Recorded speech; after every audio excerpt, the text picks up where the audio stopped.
Welcome to GardenDC, the podcast about everything gardening in the Washington, D.C. and Mid-Atlantic region. I'm your host, Kathy Jentz. I'm the editor of Washington Gardener magazine, and we're aimed at gardening enthusiasts, people who grow everything from edibles to ornamentals, natives to exotics. If it grows in our area, that's what we talk about.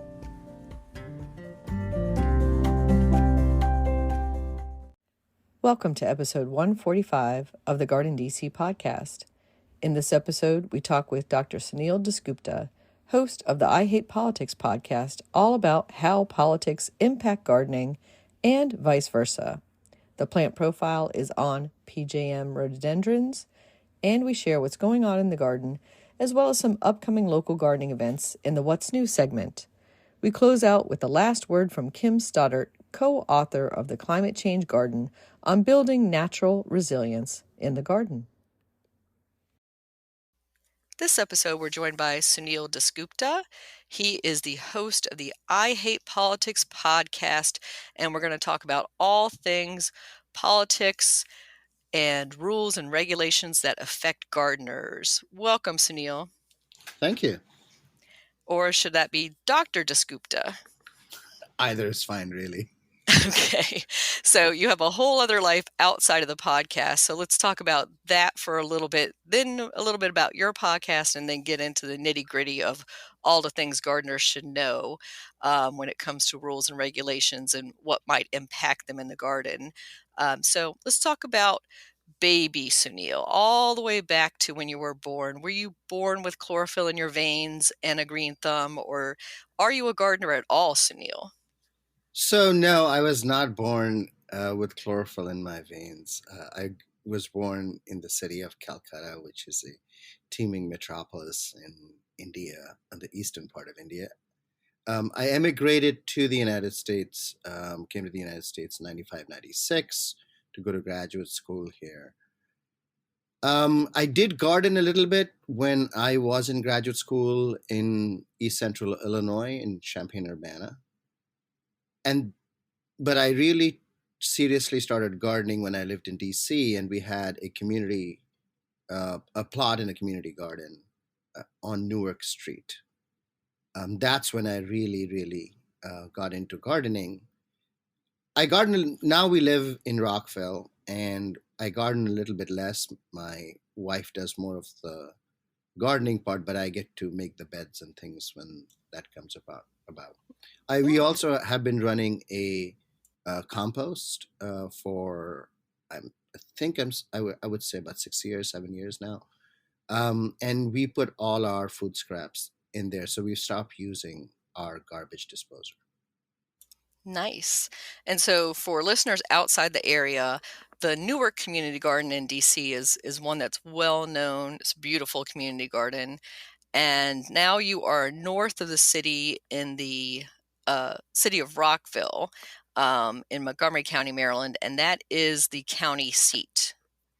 That's right. And what are you growing in that home garden now?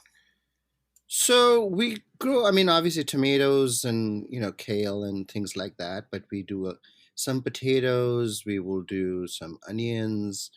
I love cilantro, but it's very difficult to grow, to be honest with you. Mm-hmm. And I want more hot chilies, those Thai peppers you get in grocery stores. Those are the two things I really want. Mm-hmm. And I don't get enough of that. We also grow basil and oregano and, herbs like that. What else? We have a fig tree. We have a massive fig tree in front of our house that produced like maybe 1,000 figs in the last couple of years. Ooh. And that's really bountiful.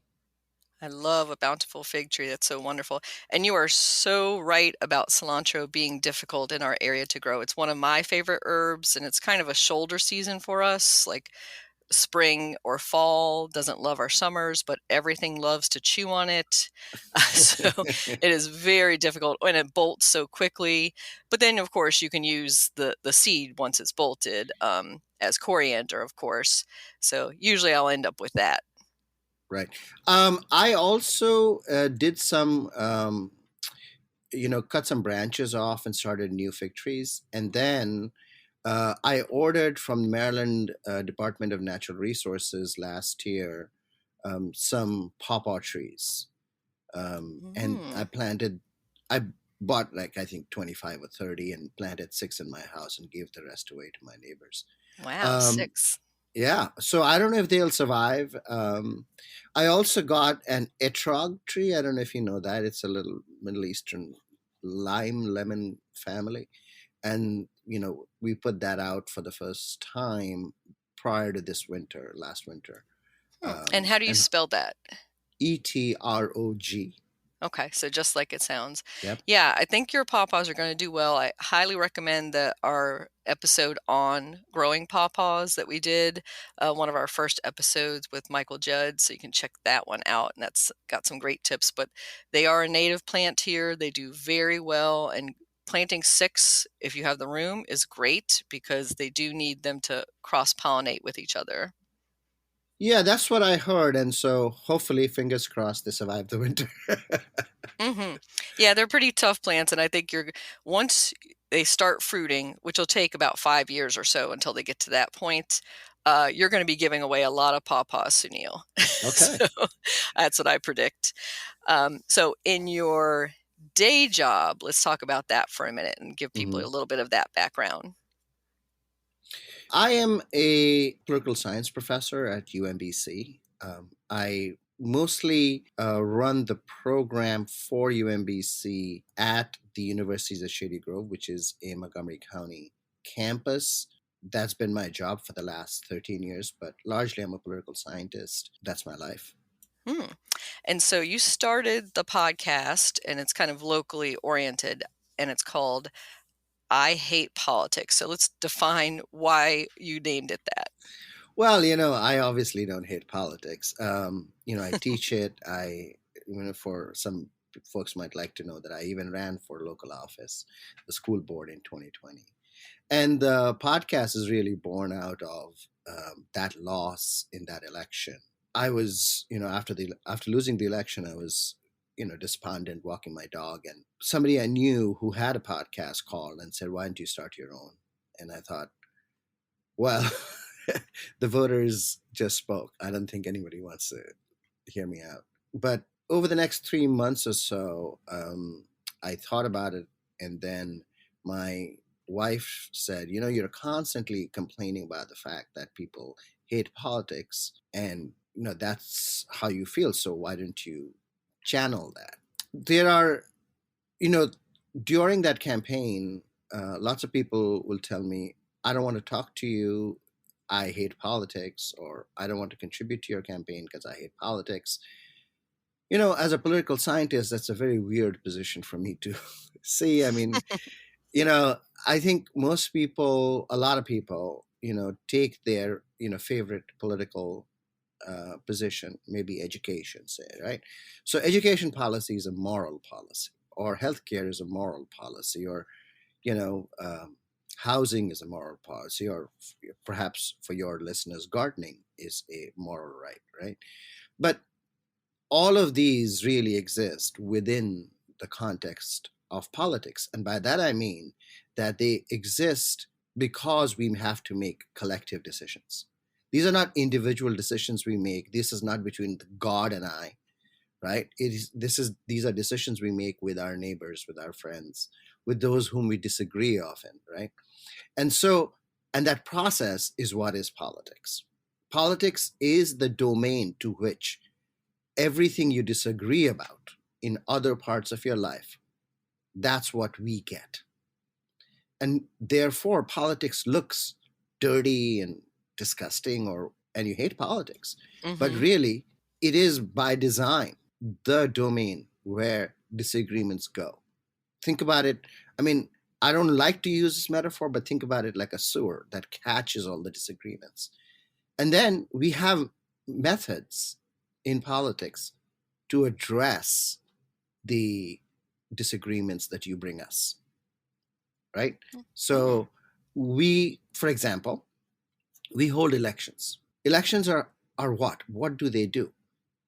Elections are designed to take the plurality of opinion, preferences, and give them 100% of power. So somebody gets 51% of the vote. They don't get 51% of the power, they get 100% of the power. So elections are a way of sorting out preferences, but also they are a way of magnifying preferences, right? And we say it, you have 4 years at it, and then we'll do it again. But that is the purpose of elections, that we allow society to move forward even when we disagree. I love that explanation, Sunil. And it does make you think that politics could be renamed conflict resolution, maybe, or group conflict resolution. Well, I like to believe that conflict resolution should be renamed politics. Yeah, I like to, there are lots of euphemisms we use for politics, public service, for instance, right? When you do public service, there is a part of you that says, I am serving the public. Serving the public requires you to make a determination about what the public wants. That is a method of aggregating preferences. And when you're aggregating preferences, you're acting politically. So public service and politics, to me, are inseparable. We use leadership, we use civic engagement, you just use conflict resolutions. There is every euphemism that you can find will be used for it. You know who hates politics most of all? Politicians. They'd like you to believe that they are only public servants. But how do you do public service if you speak on behalf of the public and you're aggregating preferences? You're not acting politically? How is your preference and your vision of what people want not a political choice? No matter what the choice is, by the way. It could be on the left, right, or middle. Exactly. And those who say they're outsider or outside politics, or they don't get involved in politics, or they don't want to get their hands dirty, so to speak, they are at some level. You can't avoid it. No, first of all, even if you hate politics and stay away from it, politics does not exempt you. You are involved. It's like saying, I don't like to breathe, so I'll stop breathing. Okay. So that's sort of the reality of the situation. I think most people that say they hate politics basically are arguing that their own political position should be above contestation, that nobody should contest their position. So they're making a claim to be above politics in order to reduce contestation against their particular preferences. So it is, in fact, a political statement to say, I hate politics. And I think for a lot of us who are conflict averse, that might be the core of it. Well, a lot of us are conflict averse. Doesn't mean that there is no conflict in society because a person is conflict averse, right? They may personally choose not to deal with conflict, but the conflict still exists, right? And so you have to do something about it. You can't pretend to walk away from it. Society would be stuck. We would not make any progress on any issue if we believed that conflict avoidance solves the problem. I think that is so apt, Sunil. And if our listeners have stuck with us this long, who want to hear about gardening, hopefully they are going to participate in their local politics. And we're going to talk about some ways that politics is mandating in some ways, and in other ways shaping the way we garden locally here in the Mid-Atlantic and elsewhere. But before we dive into that, you've alluded a couple times to your wife, and I do want to give her a shout out, and let's talk a little bit about what she's doing and introducing kids to nature. Right. So my wife, her name is Ilana Mintz.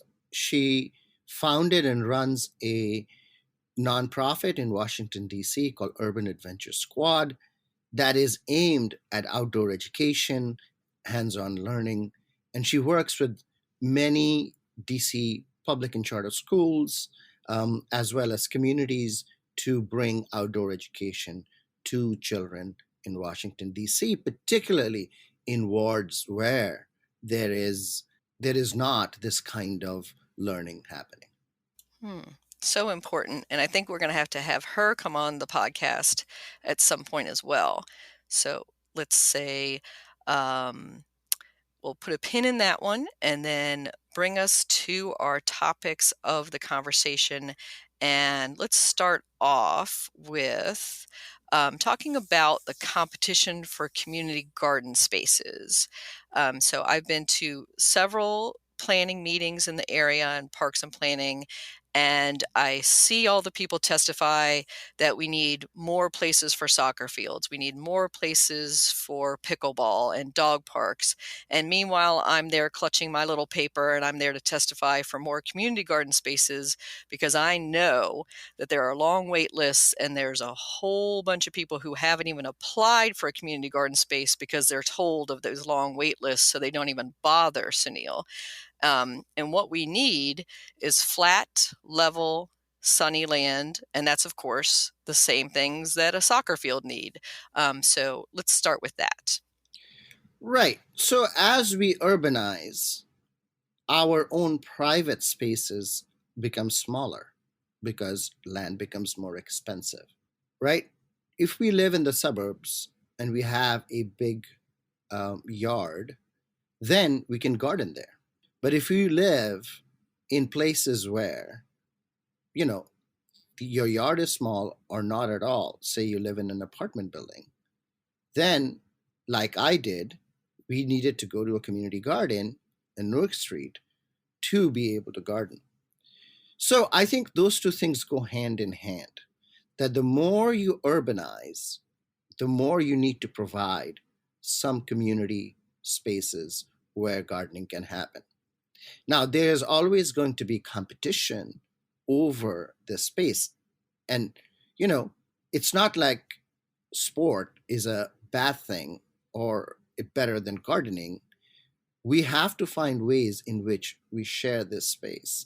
And I think you will find that as we become a more and more an urban county, Montgomery County does, right? You will see greater competition for space. There is, infill development is going to, increase. And so space is going to be short. But I want to ask you this. We think of gardening only on flat spaces.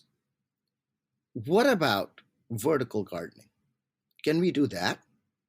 I know that several cities around the world, Taipei, for example, I walked through this incredible garden through Tokyo one time, and it was long but narrow, and went right through the city.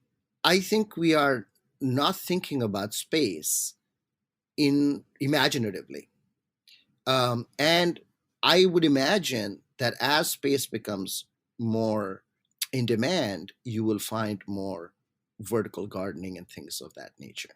Mm-hmm. Yeah, we can certainly think of more inventive places. And I would say one of the pressures is, like you're saying, urbanization, but also in our older, especially inside the Beltway neighborhoods here in DC, the pressure on the price of land, obviously, but also that the infill, we want to have beautiful big trees, and we have these 100-year-old trees, and that's precluding, the type of intensive food gardening that a lot of people want to do. And that's personally why I have a garden plot, is because I have almost full shade in my home garden. But I do agree that we can start thinking of more inventive places and maybe turn some parking lots, say, into community garden, maybe raised beds. There's a few of those in Montgomery County that are being put in rather than in-ground plots is one idea. And even some of those parking garage rooftops where nobody wants to park, right, Sunil? Right. Once you make it up to that 6th level, you're like, I'm going to go back down. Nobody wants to be on that exposed level for some reason, but that's a great place to put some raised beds in. Yeah, also school properties. So I would urge gardeners to, reach out to local schools in their neighborhoods and form garden clubs that include teachers and students and them. I think that way They get to train a new generation, Mm-hmm. have the space, and bring the community together. Agreed. Yeah, I know some private schools who are doing a great job with that, and some public schools in DC. It's always I see a fall off in the summer, which of course is your most productive season, in volunteers or the teachers or people going out of town. So really need Well, to that's develop what I mean, right? exactly. So if you have community involved in that garden, then at a time when there are no teachers or students in school, the community steps up and takes care of the garden. And I am 100% sure that if we built those partnerships with schools, they would be successful. Lots of people want to garden. It gives people peace and Mm-hmm. a sense of fulfillment to be able to grow things. Mm. And the only blowback I'm hearing from that is I hear liability issues, of course, the lawyers getting involved. And then you're attracting honeybees. That's the other argument I'm hearing from some PTA members and others who don't want gardening space at their schools. And what do we say to them, Sunil? So, the liability issue is, I think there's liability in everything that we do. I think that kind of is a smokescreen for other things. It's really a smokescreen for not wanting to make the effort to make it happen, right? With Mm-hmm. honeybees, well, so first of all, the growing season is the summer when there are not students there. So honeybees are not, I'm not sure what the big deal is. It's maybe during spring the honeybee is a problem, but we can teach kids about bees and how Mm-hmm. to be around bees, how to deal with bees. I mean, do we assume that all kids are allergic to bee stings? What happened to kids that grew up on farms where there would be bees? Mm-hmm. I mean, we need the bees to produce food. We can't like separate people from bees. The one Yeah, way of saying to learn about life is to say learn about birds and bees. exactly. So Yeah, and you're preaching to the choir, Sunil, because I just can't. It's such a crazy argument to me that I'm like, just being in life, you're going to encounter a bee. But yes, it's like you're creating some bee magnet. They're saying, and that their child is going to get stung. And guess what? I ask if the child is allergic to bees. No, they're not. But I don't want them stung. And I'm like, they'll live. They will yeah, live. I mean, this is the same thing as there are several schools in Montgomery County and in Washington D.C. area that are within 10 minutes walking from Rock Creek. But the idea of a field trip in public schools is to get buses and go to museums. The idea of a field trip in public schools is not take a walk 10 minutes to Rock Creek and walk in Rock Creek, which is such a treasure. So I think we have built schools to be fortresses, not Hmm. community places. Mm, And of course it's getting worse because of the shootings and all of that. But we do treat schools as if they're a separate entity from the communities in which they live. And mm. that's such a tragedy because if the school is not a community place, what is? Yeah, and the schools used to be that community meeting place, right? And that Right. used to be that magnet. And so let's transition to our next topic, which is agricultural education or horticulture in schools. And I know you did a recent episode on your I Hate Politics podcast on this. And two topics on that I think are germane to local gardeners is A, most of us probably didn't have any growing experience in our school background. And if we did, it was, a one off thing, maybe a science teacher introduced something. And B, none of us considered it as a career because it was just never brought up. And in affluent Montgomery County and other suburbs, similarly, I think there's a stigma about agriculture as a career. What do you think about that, Sunil?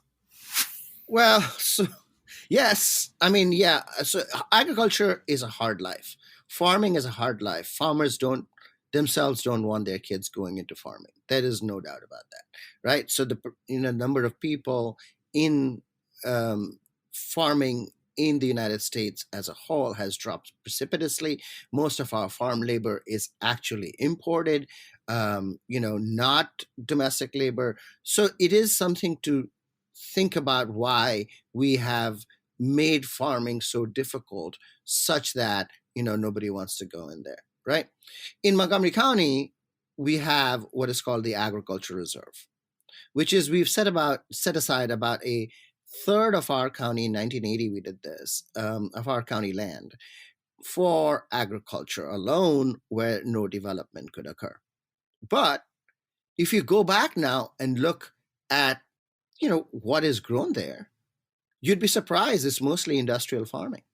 The community supported agriculture, the CSAs, where you buy the things that come on the farmers market and things like that, right, is very, very limited.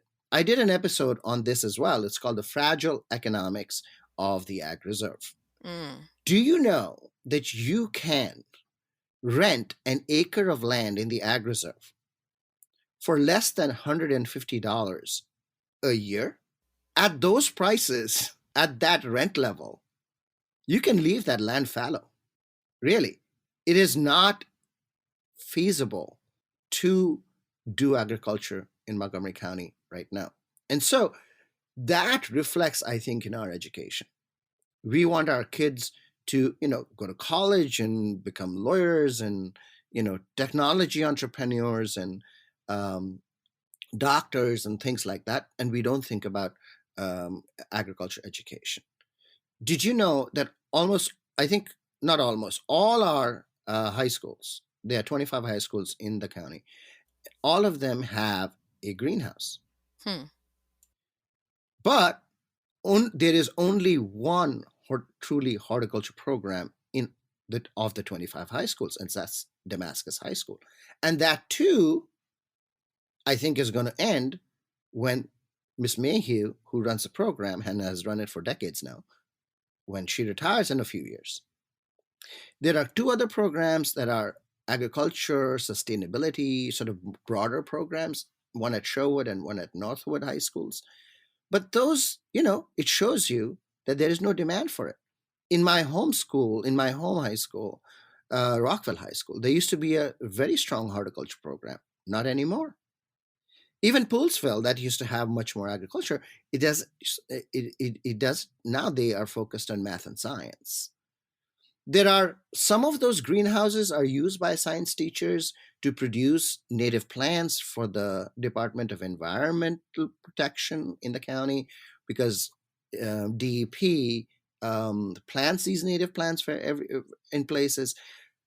But largely, we don't have demand. People don't want to become farmers, which is really, really sad.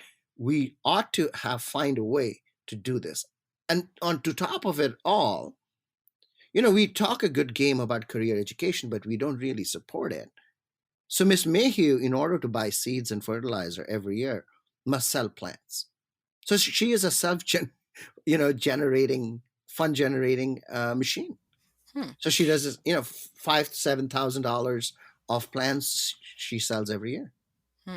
So that's not coming from the school budget. That's from the program generating it itself. Yeah, so many of the career programs have to do that. That's just, when a biology teacher buys frogs for dissection, the school pays for it. But seeds and fertilizer, nope.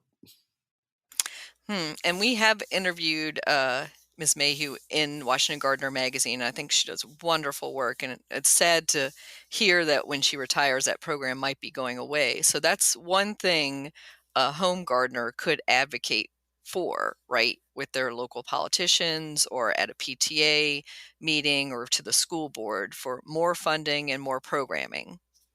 Yeah, but also I think the part that is really, really important is to build a model where community, teachers, and students come together in a garden that is on school property.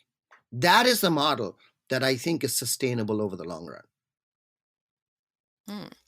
And let's think about how we can craft that. And meanwhile, we'll jump to a new topic, which I think a lot of our listeners will relate to, and that is getting slapped with a weed fine or notice because you are growing native plants or something in your landscape that is in violation of your local HOA, your town, county, or state laws that's not turfgrass lawns.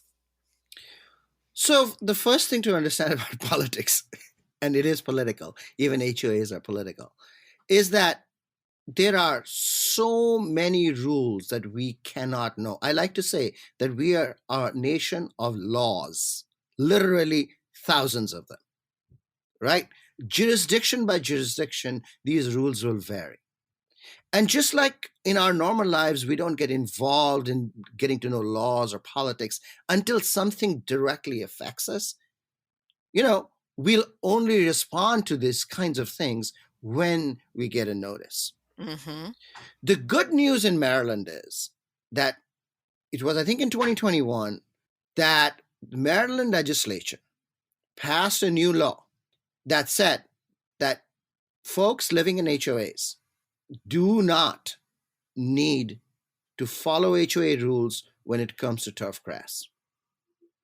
That they can grow native plants, butterfly gardens, if you will, rain gardens, and other low impact vegetation. So no matter what your HOA says now, in Maryland, the state of Maryland allows you to grow almost what you want. Mm-hmm. Right? And that's very important. And this comes out of an experience of the Crouch family in Howard County, where they got this notice from the HOA that said, "Oh, you can't grow, you can't do a butterfly garden." And she fought it, took it all the way to the courts and to the Maryland legislature, and prevailed. So there are two things I would like to point out about that. One, that you can prevail. But second, it took years and years of perseverance. Mm-hmm. So the other thing I would say is you cannot prevail on the cheap. It does, and it will take work. I think we recognize now that turf grass rules are completely anti-environment. So in Maryland, if you live in an HOA, grow what you want. Mm-hmm. And that includes food, native plants, a butterfly garden. And we've covered this case in the magazine, but she had help and some lawyers that were friends. So as you say, Sunil, it took one person to really persevere and to, stick her foot in there and really pursue this case, because a lot of people would have given up a long time before that. Yeah, I think the last thing I want to point out about that case is that it is also about coalition building, right? So, she did have support from friends, from lawyers, and you have to build that coalition. That coalition will not get automatically built somehow. It doesn't exist in nature. So when we have a political project, we have to organize around it. And that is the hard task. So true. And Sunil, I think that's the easy part. I think finding the people who have similar views and who they're just waiting for somebody to say, hey, let's get a group together. Let's fight this, because there's so many individuals living at home or in a HOA or in a condo or something that are waiting for this to happen and just waiting for that leader to pop up for them. Well, yes, but also it actually is a numbers game. Politics is a numbers game. If you gather enough people behind you, you are going to prevail. I mean, I can put it more simply. If you gather enough people that support native gardens in your HOA, you know what you can do? You can change the HOA rule itself. You know what you can do? You can get on the HOA to change those rules. Exactly. Yeah, I always recommend people get themselves elected or appointed And many of those positions go empty, right, Sunil? They're, Right. because just like you say in your podcast name, I hate politics. I don't want to serve on my HOA or condo board or anything like that. Who wants to waste my time doing that? But you are in the power position at that point. Well, if you think it's a waste of time, you won't do it, right? And most people only get around to doing it when something adverse happens to them, right? By that time, it's too late. By that time, you've given the position to somebody else who has, in fact, acted adversely against you. So, I mean, there has to be some kind of preparatory early work where it's a no, look, I'm going to remain involved in this, in our Mhm. collective enterprise. We like to close our front doors. We like to close our car doors. We like to, we went from being a porch society to being a patio society. I think I'm not the first guy to say this, but this has been said, famously 50, 60 years ago, right? So we used to be a porch society. People used to say howdy when they walked down the street. But now we all want big patios and the porches have disappeared. Mm. So we have become much more private rather than participating in society. And not participating in your HOA is an example of that privacy, right? The HOA itself, by the way, is an instrument of exclusion, right? You want to have some people in it so that those that are not in it are not there.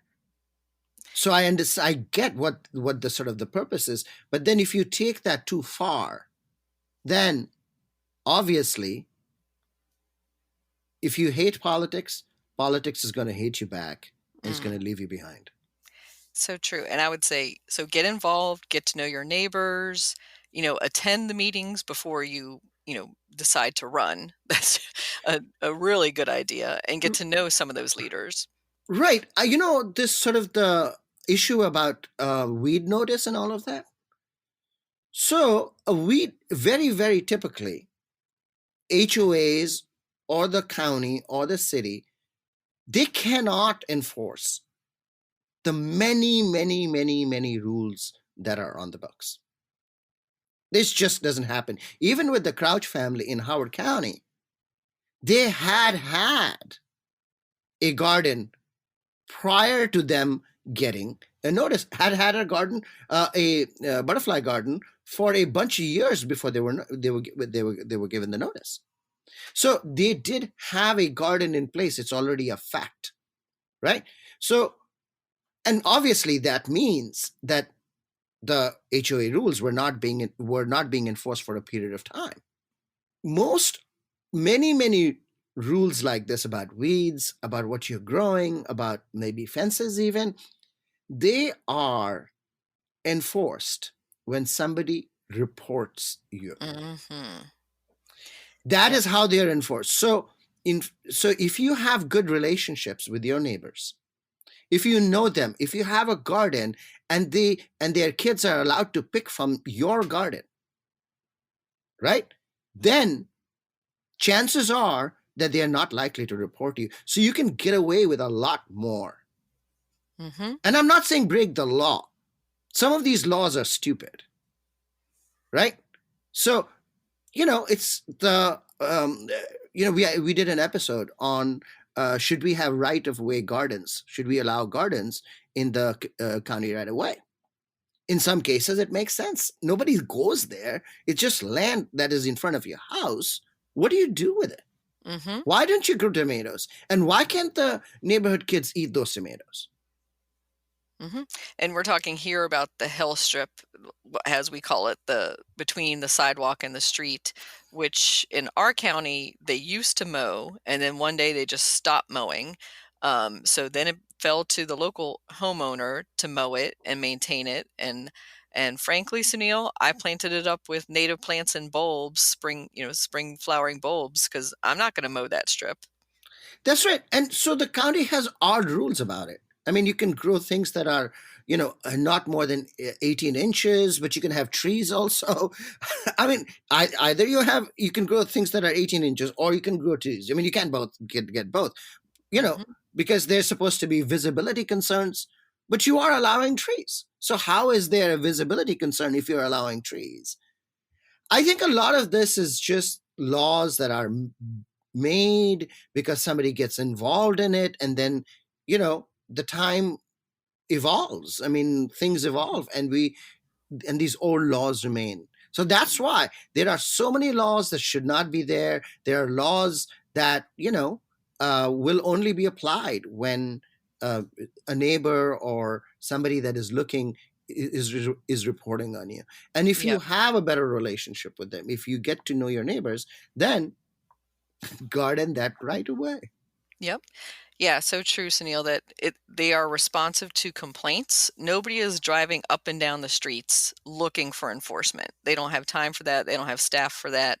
So they are complaint driven, and know that if you get a notice like that, that means somebody turned you in, so to speak. I mean, So, yep. have you seen all the ornamental mailboxes that are Hmm. across the county? Almost all of them are illegal because almost all of them are in the right of way, in the Hmm. county right of way, right? But they are there. Mm. All the neighbors have it, so nobody reports that. Yep. And so let's move to mentioned fences pretty quickly, but of course, there's a couple issues around fences. Number one, most jurisdictions, not just Montgomery County, limit your fence height to 6 feet. And when you have serious deer predation and population in the area, 8 feet is going to be your minimum that you need to keep deer out. So that's one issue. And then your other issue is your neighbor and fencing between them and what you can do that way. So there is fencing and fencing, right? So there is fencing at your property line, but you can have fencing that is inside your property line around your uh, garden bed. That's a different level of fencing. You could have fencing that prevents deer that does not necessarily wood and opaque, right? You could have higher fencing if you could have you could have fence at your property line, and Hmm. you could have a deer fence for the bed. That's Mm, different. And you can have a wire mesh deer fence that you can look through. So, and exactly. that could be higher than 6 feet. Hmm. Yeah, it's the solid fencing that's at the property line that's the 6 feet limit. That's So, right, but exactly. you shouldn't be limited by that. Hmm. So we can think about fencing just the vegetable garden, say, or just a section of your yard, Yeah. or using the deer fencing, the mesh one as you describe. And that, because it's see through, that can go higher and that can go back. So, and of course, then you have your HOA regulations if you live under an HOA, but that's usually most county and state ordinances. If you're in a suburban or urban area, 6 feet is the limit. Yeah, and talk to your neighbor, Hmm. right? So if you talk to your neighbor and explain to them that you have a deer problem and this is the problem, if it's 6.5 or 7 feet, I don't think the neighbor cares. So long as you have a deliberative, sort of agreed thing, like, yeah, hey, have what are you doing about your about the deer problem? Oh, I don't even have any garden. Yeah, we have a garden and we're trying to grow things and the deer keep come getting it. I think I'm going to put up a fence, right? Hmm. And then you Hmm. put up a fence, and it's 7 feet. So what? I mean, Hmm. the neighbor knows what you're doing. Yep. And speaking of neighbors, let's jump to our next topic, which is if your neighbor is doing something like spraying chemicals, or they have an invasive plant like bamboo coming over from their side into your side, how would you deal with that, Sunil? Would you call the police first? Well, I'm not sure the police are going to help. This kind of enforcement is very hard to do. So actually, I have a neighbor with bamboo. We have a wooden fence in between, and I maniacally cut the bamboo shoots that come up on my side because I don't want them. You know, but I don't know if there is a really effective way of policing them. I think, you know, if you find that your neighbor is using um, chemical fertilizers that hurt the environment, I think, a slow education of the neighbor is a very good idea. um, you can do some testing and show them that this is where the water goes from your runoff. But I can imagine it's not easy. It takes a lot of work, and it takes trust between neighbors for you to have that kind of conversation, to be to basically you know change the way. In fact, sometimes things can go sour because you started to have this conversation. So you have to be careful. But I do really think that you know, if you have a neighbor that is spraying um, chemical pesticide that are not allowed, Mm-hmm. right? Then you also have neighbors who recognize that that is wrong. So again, I would say get with your other neighbors to start to build some kind of community um, norm, expectation, right, about how to do things. And you're not going to win every battle, Mm. but I think most people are reasonable, and if you work on them slowly and build their trust, I think it is possible. Mm. So build good relations with neighbors, have patience, and pick your battles. I think I think that goes for everything in life, really. That's very true.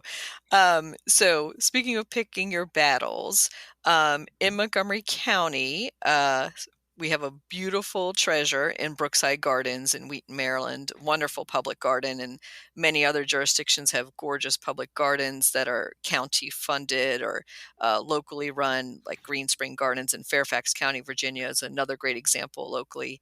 And they are always coming up short budget wise for what they would like to do. And of course, they both have friends groups that are fundraising for them. But what can we do locally to drive more funds from the budget to these public gardens and to garden type amenities? Well, I would say this to any group of people that has some common interest, otherwise called interest group. um, Organize, get enough people together, you know, get some T-shirts printed, wear them together, and go to county council and say, "This is what we want." Mm. And if there are large numbers of you, you will get what you want. And I'm going to stop you there, Sunil. When you say large numbers, I had heard in the past from another civic activist that if you can get 20 people to call in or write a letter or write an email, that is considered a huge wave. That is true. I would strive for a little bit more. Yeah, more if you can, but I was shocked that as little as 20 people can get something done or passed. Well, that is the sad state of local politics, right? So the problem with local politics is that we know so little about it. We know more about the White House than we know about Congress. We know more about Congress than we know about state politics. We know more about state politics than we know about county politics. We know more about county politics than we know about our HOA, PTAs, or other sort of local community organizations. By the time we're at our neighborhoods, we really are only dependent on gossip on Facebook or Nextdoor. So, we don't, people don't like to participate. There's a hole at the foundation of our democracy. And we get this really odd outcomes, of 20 people being able to, turn the tide. Mm-hmm. Or, this is the entire problem with the primary elections, right? So, how many people vote in the primary elections in Montgomery County? Maybe 30%. If you take the number of people off the entire all voting folks, voting age people, that percentage is as low as 20%. So 20% of the people get to choose who our political leaders are, right? The general elections are not that important because the Republican Party is decimated in Montgomery County. So, but only 20% of the people participate in the primary, and that's who gets to pick the leaders. So it is a larger problem of participation at the local level that we have to kind of think about very, very seriously. And that's partly why I think I'm doing that podcast as well, Mm-hmm. to reach out to people that do not participate and show that if you don't, we all pay a cost. Mm.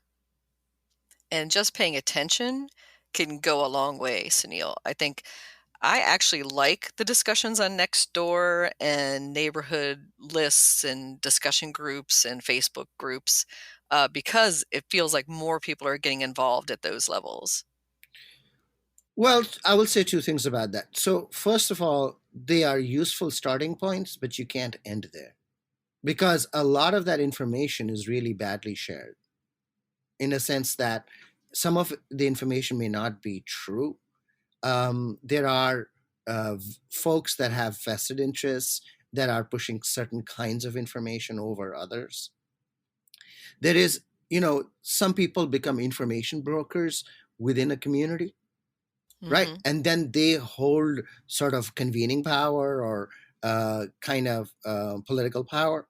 But we don't think about all this as politics. So therefore, right, it's something that we don't need to get involved in.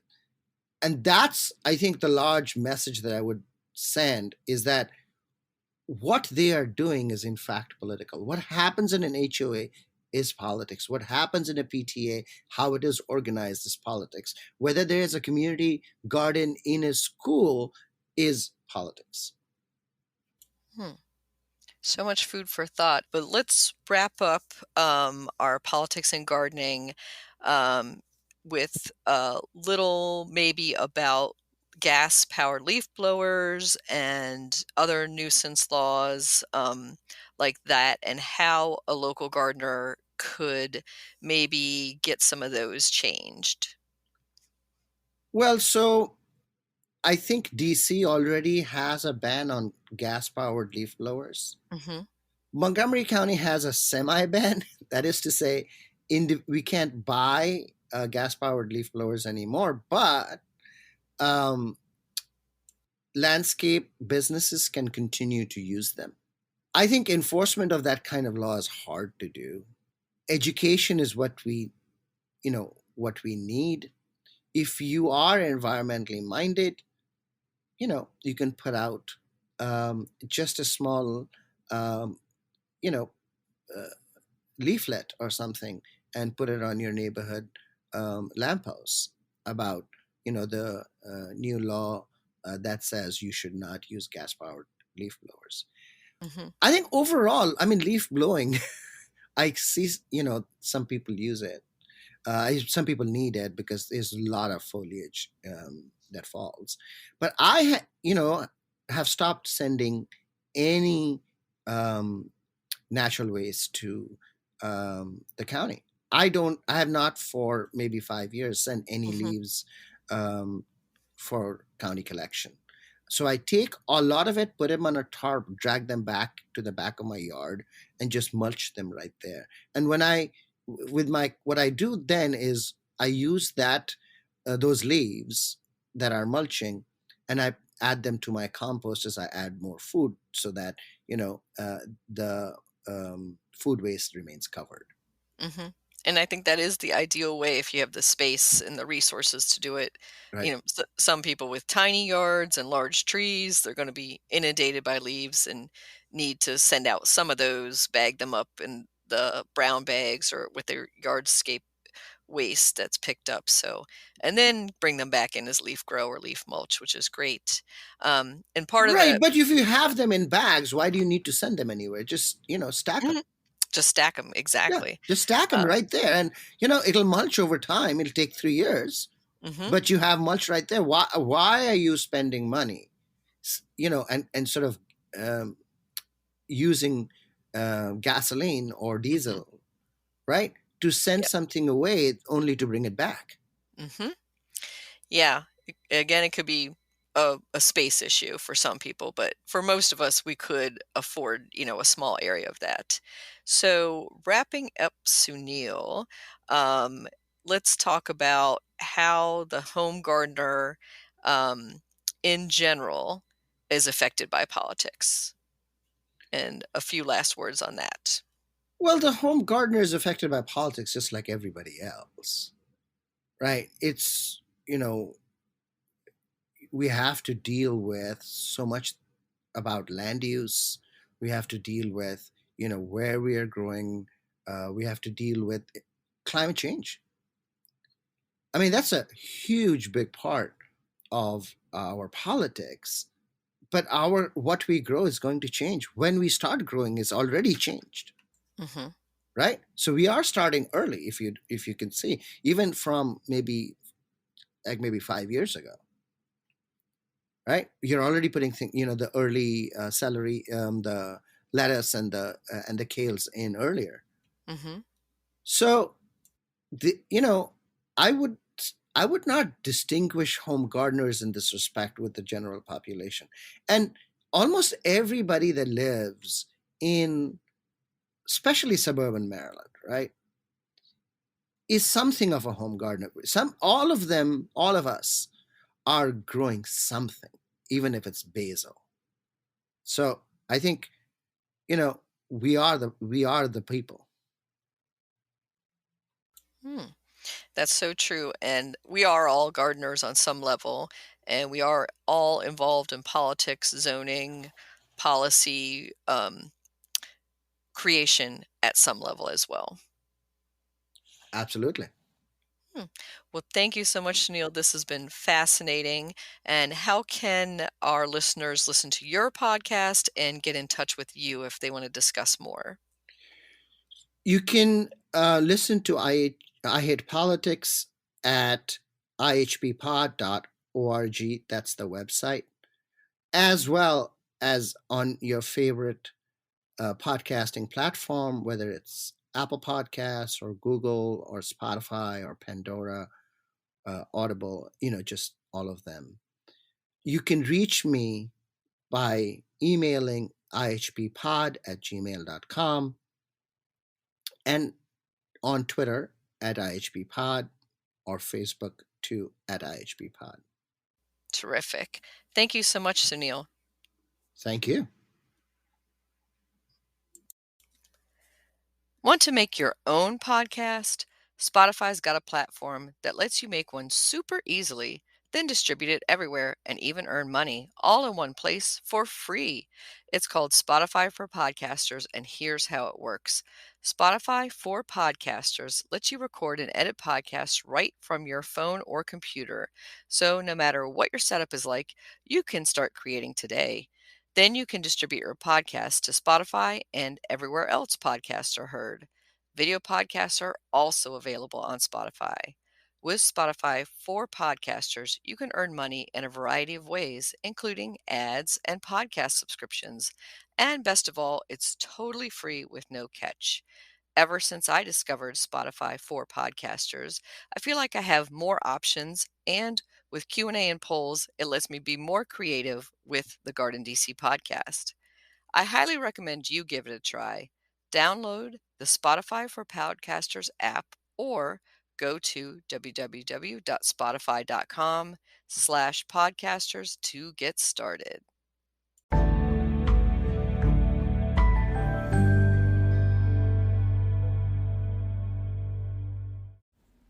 PJM Rhododendron Plant Profile. PJM Rhododendron is an evergreen shrub with bold flowers early in the spring season. It will also flower again in the autumn, though not as prolifically as the spring flush. The clusters of flowers are in shades of pink and purple. It grows to a large mound that is about 5 to 6 feet high and wide. It is hardy to USDA zones 4 through 8. In the wintertime, the PJM's foliage turns purple bronze, which curls up into a tight cylinder during periods of freezing temperatures. Its namesake is Peter John Mezit, a Latvian immigrant who settled in Boston and opened the Weston Nursery there in 1923. PJM is a cross between the very hardy Rhododendron doricum variety sempervirens from the Mongolian borderlands and the U.S. native Rhododendron carolinum.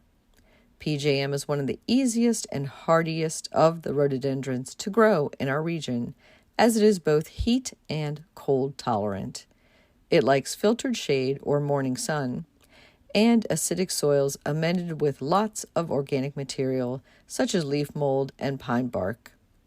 It is sterile and does not set seed. It can be propagated by layering or cuttings. PJM Rhododendron, you can grow that.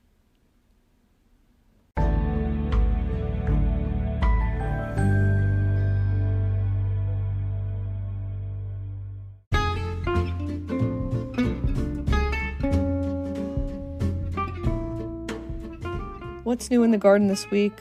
Well, thanks to a mini heat wave followed by a huge thunderstorm, things are popping open into early bloom, including my old-fashioned lilacs and azaleas. I have lots of tulips blooming at the same time as my daffodils and grape hyacinths, so it's a riot of color out there. Over at the community garden plot, we have seedlings up for our arugula, our lettuce, our Swiss chard, daikon radish, carrots as well, and even my thornless blackberry is starting to bloom. In the local gardening world, some local garden events you might want to attend include going out to view some native Virginia bluebells in large numbers at local parks and public gardens, and you can read about that on the April 4th post to our blog, washingtongardener.blogspot.com. We list several local locations in the DC, Maryland, Virginia region to go out and view native Virginia bluebells as they unfurl all across the mid-Atlantic. They are just gorgeous. And some events to consider coming up include the Potomac Rose Society's National Gallery of Art private tour of roses and the paintings of the masters. That is on Sunday, April 16th at the National Gallery of Art in the East Building. You can find out more details and sign up for that at potomacriose.org. The program is free and open to the public. And then the next day at Brookside Gardens, the Silver Spring Garden Club is hosting a talk on greener grasses, smart choices for better landscapes. And the speaker that evening is Shannon Curry, who is a past guest on the GardenDC podcast. And the date for that is Monday, April 17th at 7:30 p.m. Again, at Brookside Gardens Visitor Center in Wheaton, Maryland. That is free and open to all as well. And you can find out more about that at silverspringgardenclub.com or their website or Facebook page. And then Tudor Place is hosting a class on Seeking Champion Trees, Saturday, April 29th from 11 a.m. to 12 noon. And you can go to tudorplace.org to find out more about that. And that is learning about the heritage trees at Tudor Place and discover if there are any champions of their species there. And it's best enjoyed by those 12 and older. Then a final event coming up that I'd love to see you at is the Leesburg Flower and Garden Fest on April 15th and 16th, Saturday and Sunday. I will have a booth there under the Washington Gardener magazine banner, and we will be back in the Lightfoot lot, booth number 1, and just off the main strip there. And you can see me there for signing up for the magazine, purchasing back issues, and or buying the Urban Garden or Groundcover Revolution and having me sign copies of that. If you have purchased copies of the book elsewhere and would like to have me sign it, I am happy to do so as well. Happy gardening!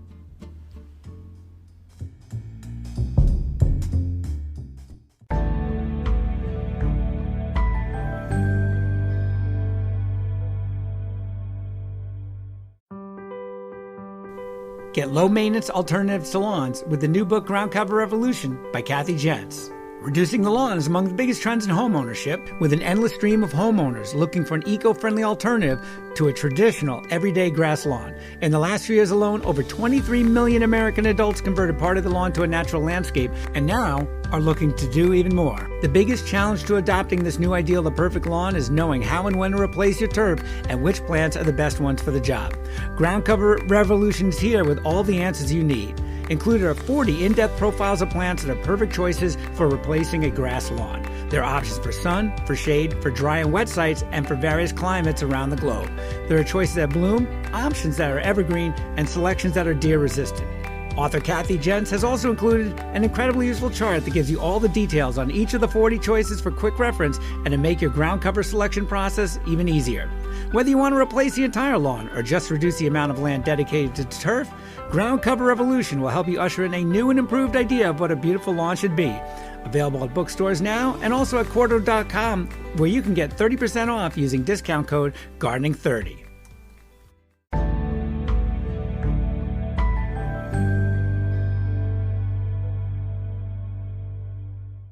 In the new book, The Urban Garden by Kathy Jentz and Teri Speight, you'll find dozens of inspiring and creative ways to grow flowers, shrubs, vegetables, herbs, and other plants in small spaces and with a limited budget.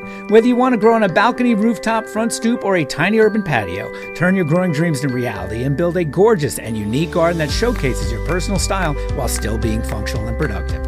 With the ingenious ideas and resourceful tactics found here, you'll be maximizing yields and beauty from every square inch of your space while also making a lush outdoor living area you'll crave spending time in. Whether you're growing edible plants or beautiful flowers, the 101 amazing growing ideas found in the Urban Garden will turn your tiny urban yard into a treasure trove of green you'll be proud to share with family and friends. Buy your copy today at your local retail bookseller or order it online now at Amazon.com or bookshop.org.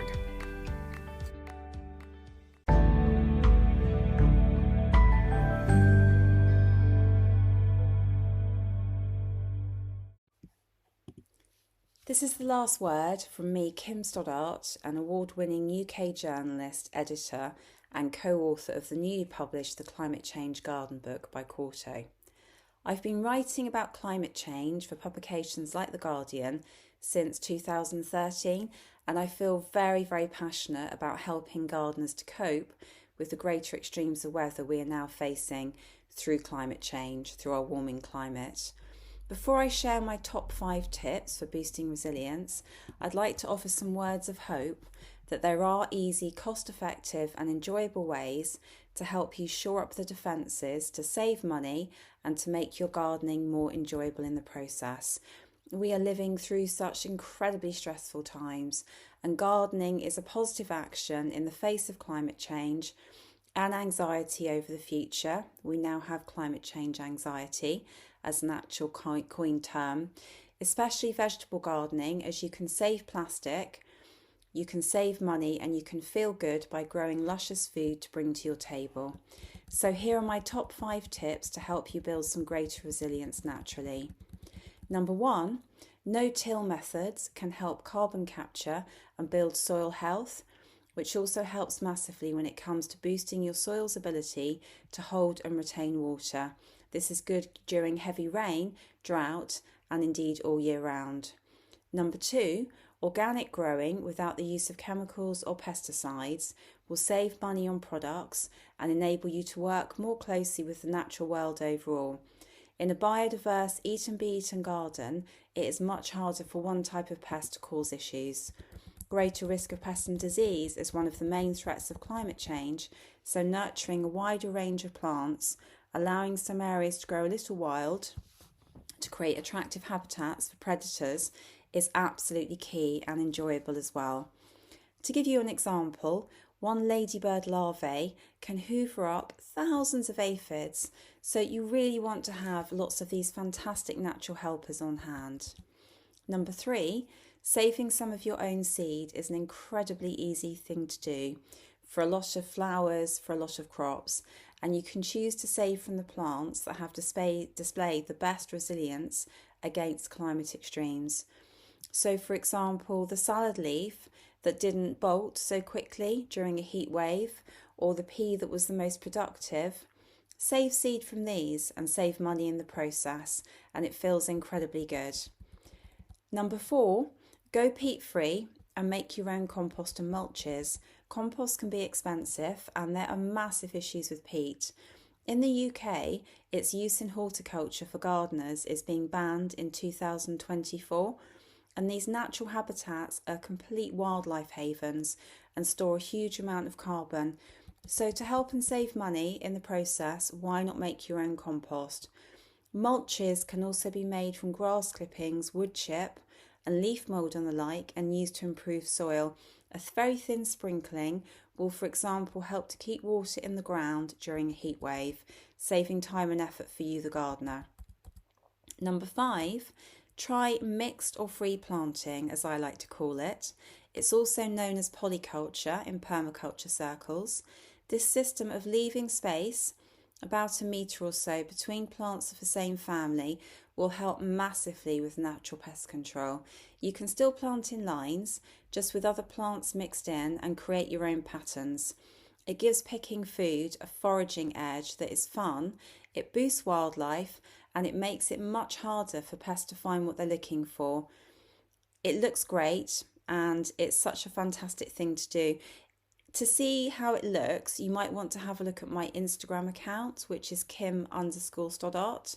There's also lots of images in the book as well to bring that subject alive.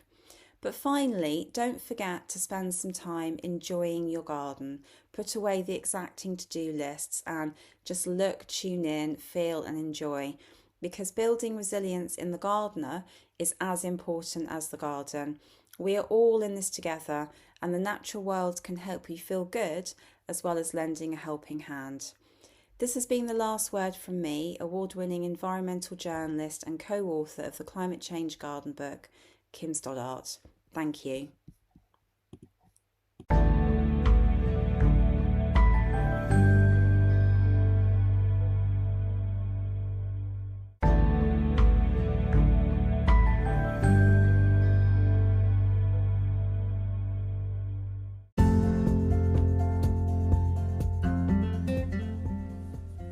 Thank you for listening to GardenDC.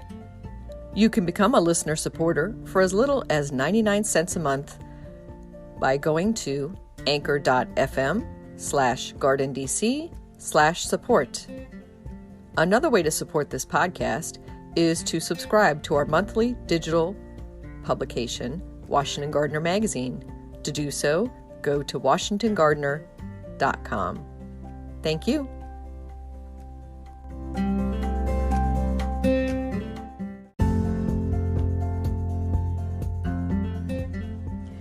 You can find Washington Gardener online at washingtongardener.com, on Twitter at WDC Gardener, on Instagram at WDC Gardener, and on Facebook.com at Washington Gardener Magazine.